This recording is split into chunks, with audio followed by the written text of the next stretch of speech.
The gain's a lot nicer in this one than it is in that. The gain's a lot harsher. Yeah. He's a total gain boy. Gain boy. That's good. That's good. That's fantastic. Write that one down.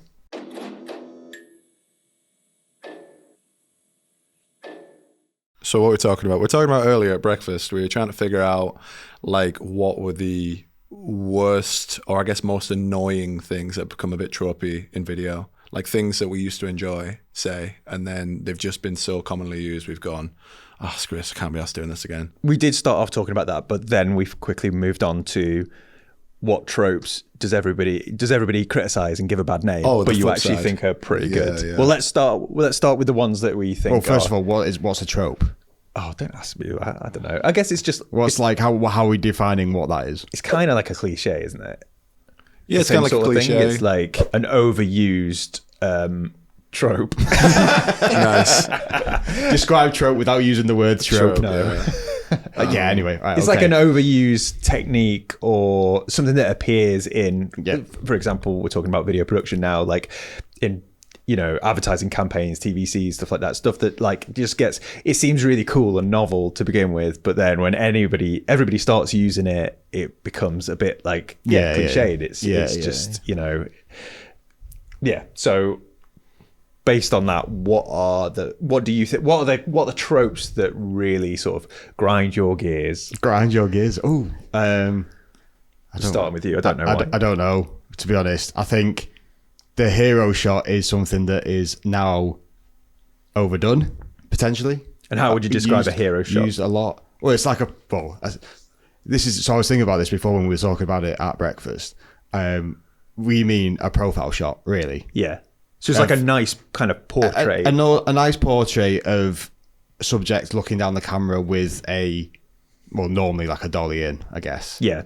And when would you tend to use them? Like during an interview? Like at the end of an interview or like... end of the video to introduce a character potentially. It's because I suppose what makes it a hero shot is it's usually like the subject of the video or whatever. So it's not just profile of like a random person that pops up. If this is about this person's story here, we have like a hero shot at the beginning or the end to be like, and that's the conclusion. And I get it, they differ depending on what the type of video is. So like the type of stuff that we tend to do, it's always like the action's normally like fold your arms and look like you're important or I don't know, you've had a fun time filming or something, you know what I mean? Well, they remind me of and how I describe them to people who don't know what they are when we're filming is like, at the start of like football and things like that when they gladiators where like they kind of walk up to camera and like fold their arms and look into the camera. Like that's kind of how I describe it. What's like a contemporary example? They always do those like glam bot videos at red carpet events. Yeah, it's like a slow-mo thing and they turn around and face. I haven't thought about the footballers thing's a good one. Yeah, exactly. Yeah.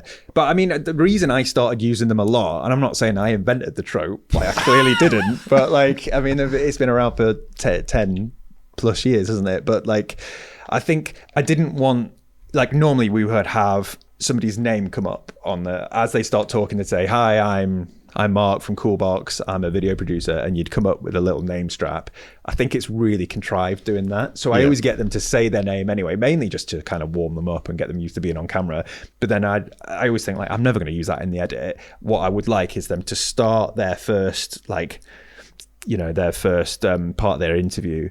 And then over the top of that, you kind of put the hero shot with a nice name strap over the top of it because it's it's showing rather than telling. That's why I tend to use them. I mean they work at the start or end. Like you can put them in either part of your video really. I just think the reason why I've thought of it, maybe it's like an overused thing now, is that recently I've been finding like nice frames of projects that we've done recently to post on Instagram and stuff like that. And I just looked at my profile grids earlier, and a lot of them are just hero shots or like piece to cameras. Potentially that's just because like they've featured in a lot of the projects we've been working on recently. But I did think, well, maybe actually without even realizing, they're just becoming like an overused tool thing. Sure. To do those things, to introduce characters or whatever. Yeah, sure. What about you? What do you reckon yours is? As an editor, especially. The thing that you got off, we've got this shot again.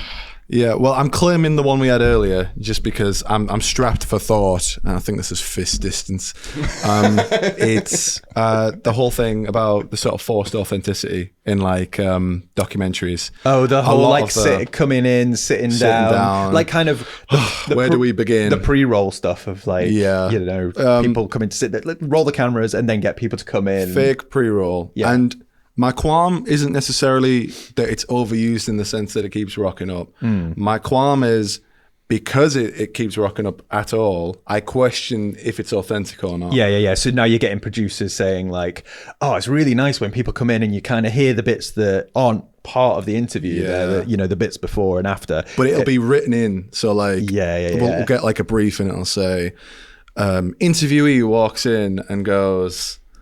so where do I look? So which camera do I look at? Do I look into? Yeah. Where do I begin? And we definitely have not had briefs like that recently, have we? No, non-specifically anyway. But it's become. I think it's really obvious now when it's not just authentic. Yeah, I think it is. Or even when it's not, you're questioning it. Yeah. So what was the one before that you said works quite well? It was a football podcast, right? Yeah. So that I listened to a podcast called The Overlap. And it's like they sit around like a breakfast bar. So like the idea is that like they're just chatting about football while they're having. It's a bit like Sunday brunch. The telly program. But they just let the cameras run, and it's almost like so they've been in another room getting mic'd up and stuff, and then they walk into the set. Yeah. But the cameras are already rolling, so the mics are already on, and it's just like half the time you don't even know that they've started the podcast because like I don't know, they'll just be talking about like what they got up to at the weekend or how many muffins they can have and how many calories are in a croissant, like things that are completely unrelated to the subjects they're going to end up talking about. Yeah. But you can definitely tell that there hasn't been a producer behind the camera going like, right, as soon as you come in, just start talking about like whatever. And we're gonna get, like, they obviously haven't really been told that that's going to happen because there's like hair and makeup people still doing touch-ups. But that is a producer coming in and like, authentic. A producer coming in like putting tea in their mugs and things like that. It's like a natural start. They obviously haven't been like, well, I think told is going to happen because we know how a lot of this stuff's done. I think that's, and again, having briefs come in where it says, okay, we're going to do this at the start. You then tend to question more the authenticity of this kind of thing. I think Carl brought up a good story earlier where thank you. It was written in. Oh no, not that one. No, that was terrible. Can't talk about that. Where someone had written in, okay, and then so and so was going to get up and say, "Oh, we done?" Yeah. And it just led to like, but sorry, just kick the shit out of the bin over there. Non-verbal communication to move on. Don't talk about this is terrible. But like to your point, really, it depends on what the project is. I think it depends on what the video is, whether it even works or not. Definitely, like, you can try and like have the idea, which is fine, and even if it's authentic, but like if it's, I think if it's not like to do with, I don't know. Subject matter is huge. There was a documentary I watched on Netflix recently. I don't know how old it is. It's the one about that website, Ashley Madison. It's about like cheating scandal stuff.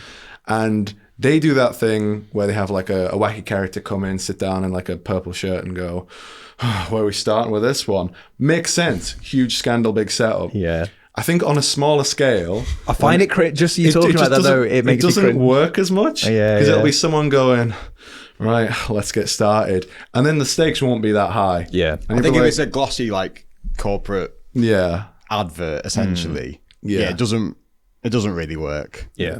If it's a bit of a longer branded piece, potentially a narrative piece, potentially narrative specifically, yeah. If it's just like here's our new space, then we're going to show it off. Yeah, maybe not. Yeah, we don't need like a deep sigh and then where do I get it's started? Like it's not that deep. Yeah. All right, Mark, what you got? Shit, yeah. Sorry, I thought I'd already done it. Yeah, that's true. I mean, I've got loads. If you we'll keep tapping Cal for extras.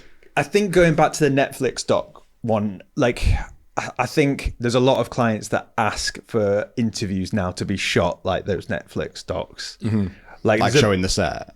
Is that what you mean? Yeah, so there's the show in the set, which I do like, but again, I feel like I've seen it too much, which that's kind of leaning into what we're talking about. Like having sticks in the background sort of thing? Yeah, exactly. So seeing bits of set, like seeing, C stands and some there's like an extreme wide where you literally see in the whole set and the crew and things like that. I mean, you don't see that too often, but like to me it just looks messy and I'm not a massive fan of it. But no, I meant more about like that kind of straight down the lens, almost like piece to camera interview with lots of headroom above and maybe like a 45 degree kind of B cam that's like really tight, and then sat on like a bar stool. It just, I feel like it's just overdone. Like, don't get me wrong, we've done it loads and I know why it's done. It's because it looks awesome, but I just feel like I just see it too much. It's kind of, clients are too quick to go to it instead of thinking like, well, how can we show off this person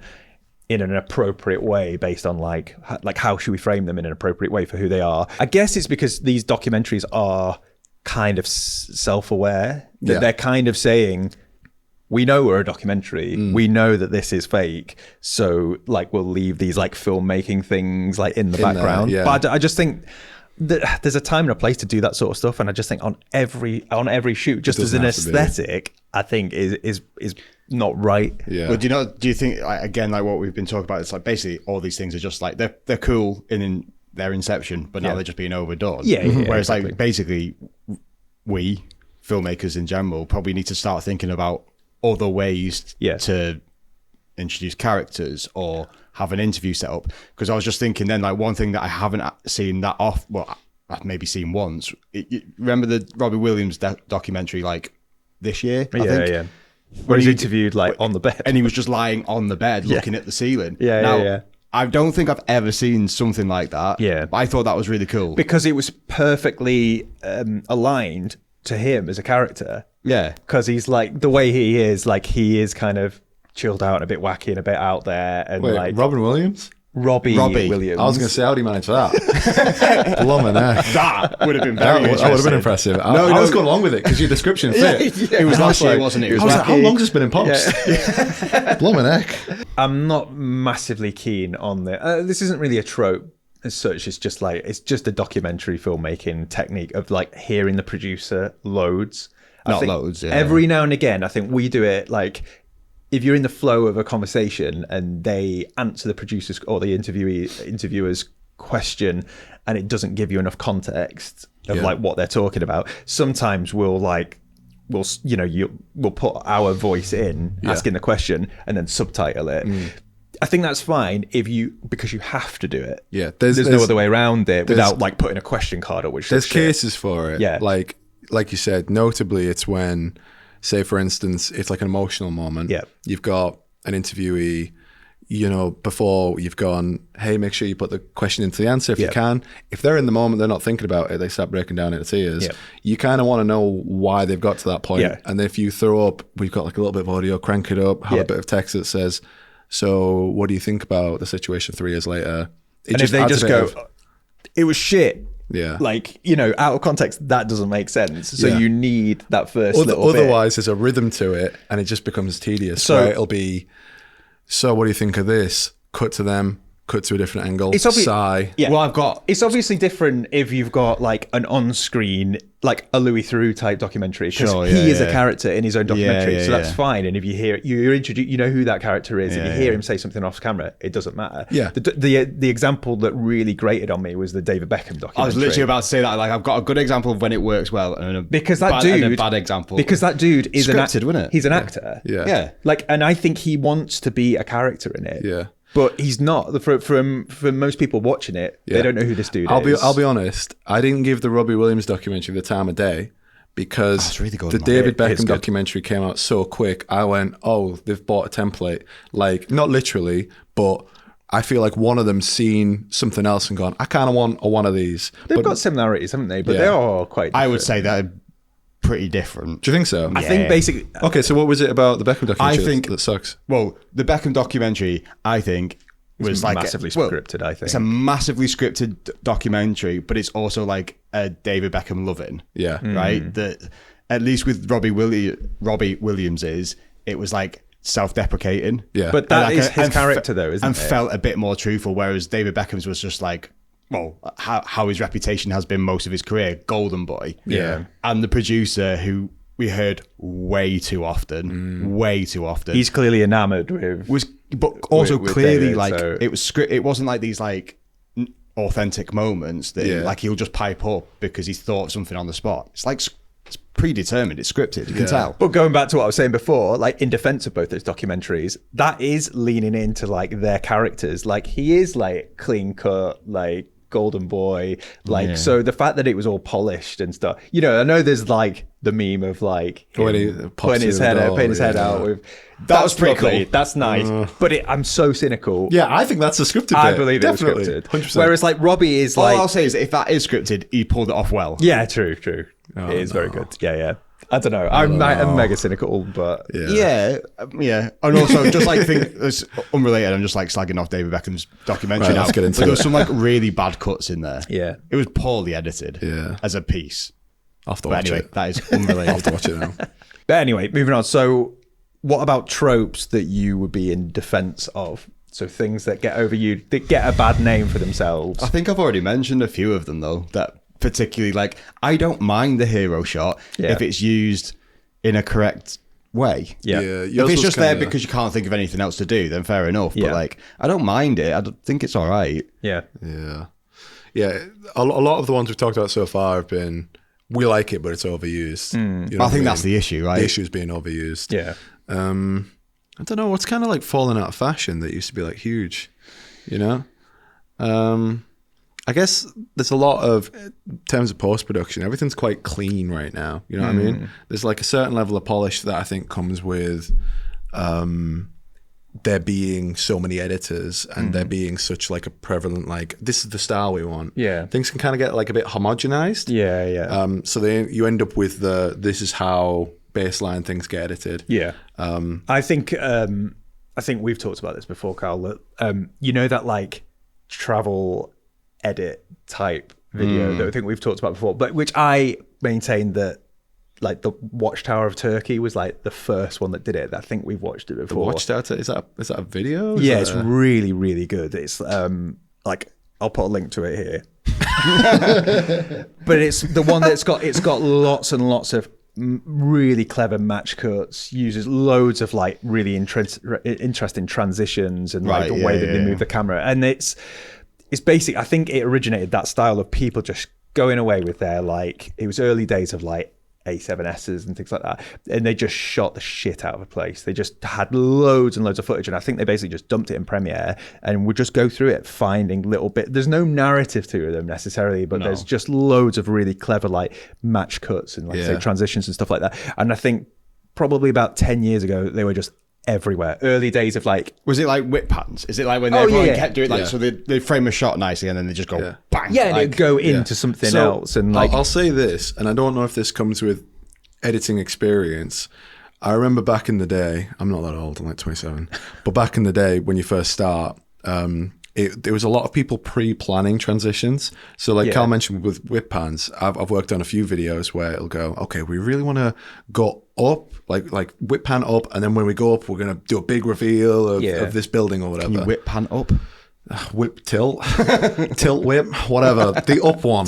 We're washing up. I love that band. Yeah, we wash up, and we've washed up to somewhere else, and it's doing a reveal or whatever. Yeah, so I'm in right. Okay, can I just put my cards on the Wait, table? wait. I like that. No, that's fine. Okay, right. I just think that used to be planned out more, whereas now, which I prefer now that I've had more editing experience, it's a lot more of like, okay, I've been given all these blocks. I'm going to see if I can make these two things connect. Oh, okay. Right. know. Yeah, sure. What, so you like the serendipity of it? Yeah. Rather So than I feel planning stuff. I just think we said before, like, I think if they're motivated moves, fine. Yeah. But like, if they're just totally random whip pans, like, I don't like that. What I didn't like about it's based on case, but sometimes if you're going out to get we want to get this transition, it's because someone's seen it somewhere else. Yeah. And it kind of feels like, okay, we're kind of just copying this. Yeah. Whereas if we happen to get, say, like a bunch of hero shots, and then we go, oh wait, we can do like a 3-way match cut with this. And that could be a cool way to end a video. Yeah. Or if there's this already building kind of looks like this building. Well, that's so it. If there's already like a movement that makes sense, and you think,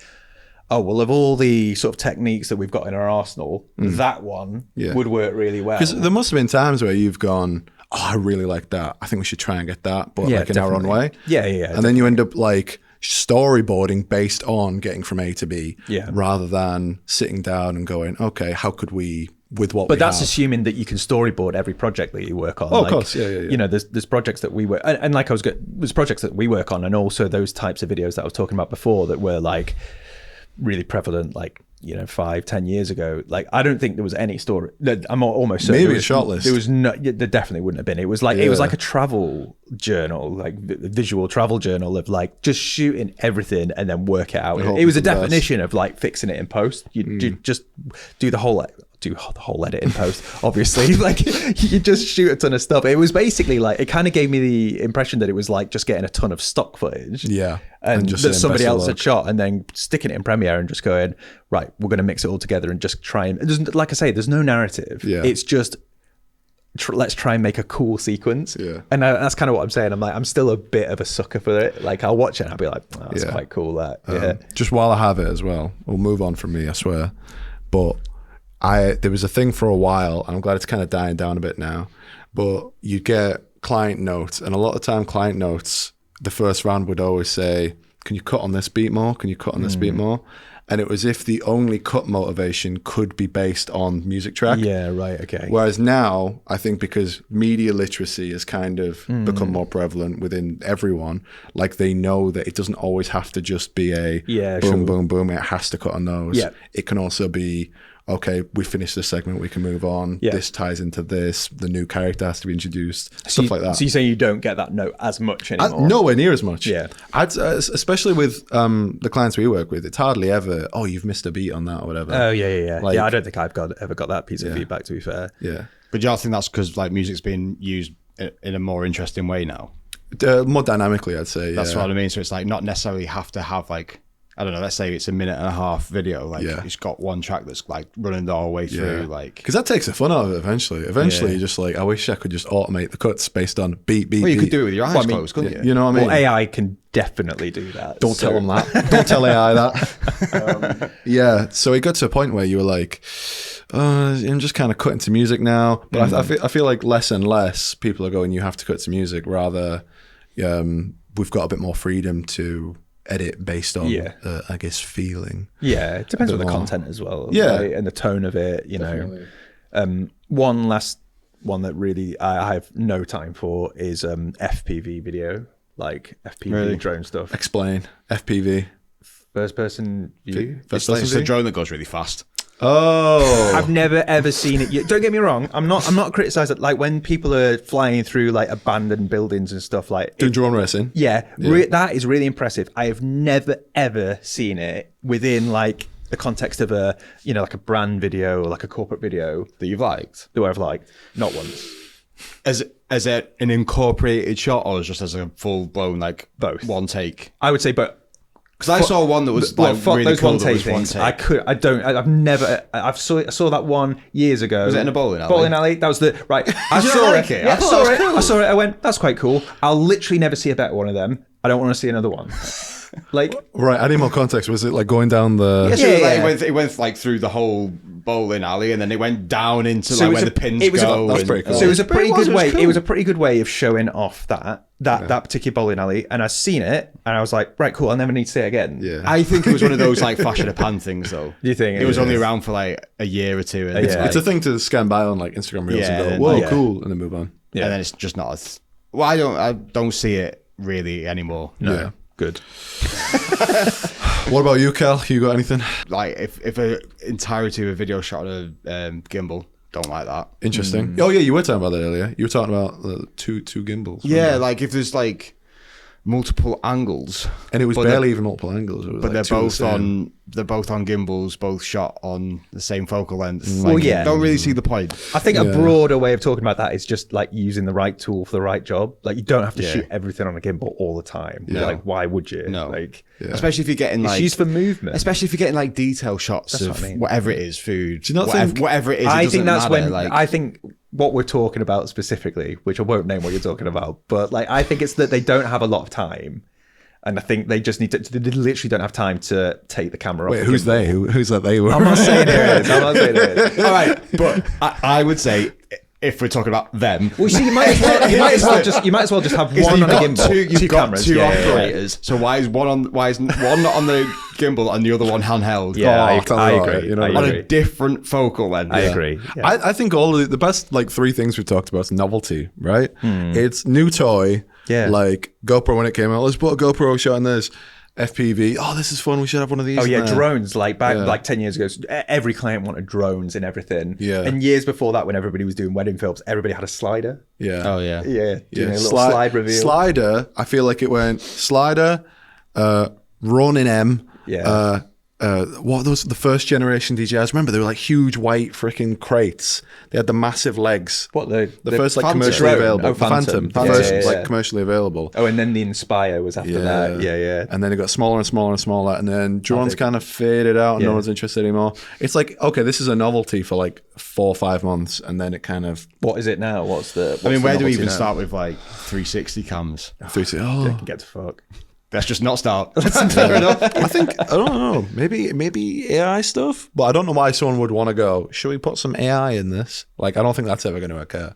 Yeah, we've done a few 360 like VR videos, and like I just And then I've you got just no got- love for them at all. You just got the plug-in on your Premiere Forever, and every Yeah. time you boot up Premiere, it'll go, "Do you want to set up a VR sequence?" Like, No, I don't Premiere. Nobody I don't does. think I want No, that. that's all right. That's enough, I think. That's a Yeah, lot of that's good. stuff. That's Yeah. a lot. The FPV event, that was great. No. Should we do You a would whole have thought- video? You were on that? steaming, Yeah. mate. You were steaming on that. Get that in the back. No, but I couldn't agree. believe For the most part, I do agree. I just forgot about them, to be honest. Yeah. Which proves your point, I think. Yeah. That's true. Tell us your favorite trope.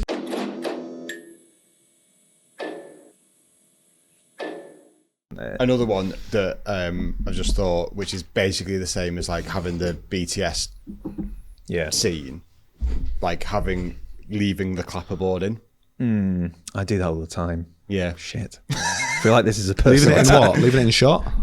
Like leaving it in the edit. Oh, just like It's got to be in the shot to see. yeah, but we don't, do we? I've really? actually avoided the pitfall of starting with a clapperboard. I use it for sync and then I cut it out. That's what I mean. But it's. There has been temptation, I though. put it in things before and left it in. Yeah, because it feels real. I put it in every shoot. Yeah, that verisimilitude. This is just I feel like I'm there. But This is just a fucking character assassination.